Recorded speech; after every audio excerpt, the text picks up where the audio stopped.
नियम और रिश्ते हिंदी कहानी। नमस्कार दोस्तों, आज की हमारी कहानी सिर्फ एक बहू की नहीं बल्कि हर उस औरत की है जो परिवार की जिम्मेदारियों और अपनी सेहत के बीच फंस जाती है। कभी नियम कायदे तो कभी परंपराएं, इन सब के बीच रिश्ते कहाँ खो जाते हैं, यही हम इस भावुक कहानी में देखेंगे। तो चलिए शुरू करते हैं। नियम बनाम रिश्ते, एक बहू की मजबूरी और बेटे का साथ। कहानी पूरी सुने और अगर दिल को छू जाए तो लाइक और सब्सक्राइब करना ना भूलें। सुबह के 8 बज चुके थे। घर का माहौल सामान्य दिनों की तरह नहीं था। सामान्यतः इस समय तक रसोई से नाश्ते की खुशबू पूरे आंगन में फैल जाती थी और घर के बुजुर्ग श्यामलाल जी और उनकी पत्नी सरोजनी देवी पूजा करके नाश्ते के लिए तैयार हो जाते थे। लेकिन आज दोनों पति पत्नी ड्राइंग रूम में गुस्से से बैठे थे। बहू ने आज बिना नहाए धोए रसोई में हाथ डाल दिया। हम ऐसा खाना कभी नहीं खाएंगे, सरोजनी देवी ने तमतमाते हुए अपने बेटे अभय से कहा। अभय ने हैरानी से पूछा, मां, आप किस बात पर इतना नाराज हो रही हैं? साक्षी ने क्या कर दिया? सरोजनी देवी बोली, तेरी पत्नी ने न तो नहाया न भगवान को भोग लगाया और सीधे रसोई में जाकर पराठे सेंकने लगी। क्या यही घर के नियम कायदे हैं? ऐसी अशुद्ध रसोई का अन्न हम नहीं खा सकते। अभय ने संयमित स्वर में कहा, मां, साक्षी को ब्लड शुगर की समस्या है। डॉक्टर ने कहा है कि सुबह उठते ही उसे हल्का फुल्का कुछ खा लेना चाहिए, नहीं तो उसका शुगर लेवल गिर जाता है। आज उसने पहले अपने लिए 2 बाइट ब्रेड के खाए और फिर नाश्ता बनाने लगी। इसमें क्या बुराई है? देख बेटा, बीमारी सबको होती है, पर हमने कभी नियम नहीं तोड़े। जो धर्म के नियम छोड़ता है उसका शरीर और ज्यादा बिगड़ता है, सरोजनी देवी ने तर्क दिया। अभय का चेहरा गंभीर हो गया। उसने शांत लेकिन दृढ़ स्वर में कहा, मां, पिछले महीने जब साक्षी की तबीयत बिगड़ी थी तब आपने क्या किया था? शायद आपको याद नहीं, लेकिन मुझे सब याद है। इतना कहकर अभय बाहर चला गया। पिछले महीने की ही बात थी। लगातार 3 दिन से साक्षी तेज बुखार और कमजोरी से जूझ रही थी। फिर भी वो किसी तरह से घर का काम निपटा रही थी। सुबह सुबह जब उसने दवाई खाने के लिए बिस्किट उठाए ही थे कि सरोजनी देवी ने टोका, अरे, बिना नहाए धोए मुंह जुड़ा कर रही हो। पहले नहा धोकर भगवान का भोग लगाओ और फिर दवाई लेना। साक्षी कुछ बोलना चाहती थी, पर तभी अभय ने बीच में आकर कहा, मां, डॉक्टर ने दवा खाली पेट खाने से मना किया है, इसे अभी कुछ खाना पड़ेगा। लेकिन साक्षी ने बहस बढ़ने से रोकते हुए कहा, छोड़ो अभय, छोटी सी बात है, मैं देख लूंगी। उस दिन उसकी हालत इतनी बिगड़ गई थी कि बिस्तर से उठना भी मुश्किल था। लेकिन घर में कोई ऐसा नहीं था जो उसके लिए खाना बना दे। अभय सुबह दफ्तर जाते समय अपनी मां से कहकर गया था, मां, आप और पापा अपने लिए दलिया बना लेना, मैं ऑफिस में खा लूंगा। लेकिन अभय के जाते ही श्यामलाल जी और सरोजनी देवी ने अपना सामान बांधा और छोटे बेटे अमित के घर चले गए।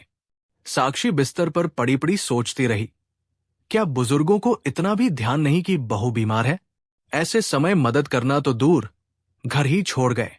दोपहर के करीब 3 बज रहे थे। 10 साल का बेटा आर्यन स्कूल से लौटा। मम्मा, दादी कहाँ है? उसने पूछा। बेटा, दादी दादू चाचू के घर गए हैं। मम्मा, मुझे बहुत भूख लगी है। साक्षी की आंखों में आंसू आ गए, पर उसने हिम्मत कर कहा, अभी नहीं बेटा, तुम थोड़ी पढ़ाई कर लो, मैं तुम्हें कुछ बना कर देती हूं। लेकिन उसकी हालत देखकर आर्यन चुपचाप रसोई में चला गया। बर्तन खड़खड़ाने की आवाज आई तो साक्षी ने पुकारा, आर्यन, क्या कर रहे हो बेटा? मम्मा, मैं बस कुछ ढूंढ रहा था। बहुत भूख लगी है। सुनकर साक्षी का दिल पसीज गया। वो बड़ी मुश्किल से उठी और उसके पास जाकर बोली, खिचड़ी खाओगे? हाँ मम्मा, मुझे तो इतनी भूख लगी है कि कुछ भी खा लूंगा। आर्यन खुश हो गया। उसने कुर्सी खींचकर साक्षी को रसोई में बिठा दिया और उसकी बताई बातें मानकर धीरे धीरे खिचड़ी बनाने लगा। कभी चावल ज्यादा धुल जाते कभी पानी ज्यादा पड़ जाता, कभी बर्तन गिरते, पर आधे घंटे बाद खिचड़ी तैयार हो ही गई। आर्यन ने 2 प्लेटें निकाली और मां के पास बैठकर खाने लगा। साक्षी उसे देखती रही और आंखें भर आई। उसे समझ आ गया, सास ससुर तो दूसरे बेटे के पास भी रह सकते हैं, लेकिन आर्यन के पास सिर्फ एक मां है। अगर मैं ही टूट गई तो इसे कौन संभालेगा? तभी साक्षी को वर्तमान में अभय की आवाज सुनाई दी। वो अपनी मां से कह रहा था, मां, आपने तब हमारी परवाह नहीं की, उल्टे घर छोड़कर चले गए, लेकिन मेरे बेटे ने अपनी छोटी सी उम्र में जो किया वो मेरे दिल को छू गया। आज साक्षी अगर सुबह कुछ खा लेती है तो इसमें क्या गलत है? नियम धर्म अपनी जगह है, पर इंसान की सेहत उससे कहीं ज्यादा महत्वपूर्ण है। श्यामलाल जी और सरोजनी देवी एक दूसरे की तरफ देखने लगे। वे जान गए थे कि इस बार बहस में उनकी एक नहीं चलने वाली।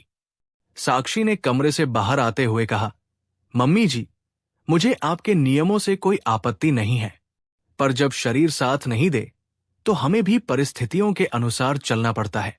अगर मैं बीमार पड़ जाऊं तो सबसे ज्यादा परेशानी अभय और आर्यन को होगी, इसलिए मैं वही करूंगी जिससे मेरा शरीर स्वस्थ रहे। कृपया मुझे चैन से जीने दीजिए। अभय ने पत्नी का हाथ थाम लिया। उसके आत्मविश्वास भरे शब्दों ने पूरे माहौल को बदल दिया। श्यामलाल जी ने धीरे से कहा, शायद तुम सही कह रही हो बहू, हमें तुम्हारी बीमारी का ध्यान रखना चाहिए था, पर आदतें इतनी गहरी बैठी है कि बदलने में वक्त लगेगा। सरोजनी देवी चुप रहीं, पर उनके चेहरे पर ग्लानि साफ झलक रही थी। उस दिन के बाद घर का माहौल बदल गया। सरोजनी देवी अब भी अपने नियम मानती थी, लेकिन साक्षी पर उन्हें थोपना बंद कर दिया। आर्यन की मासूमियत ने सबको सिखा दिया था, रिश्ते नियमों से नहीं, प्रेम और समझदारी से चलते हैं।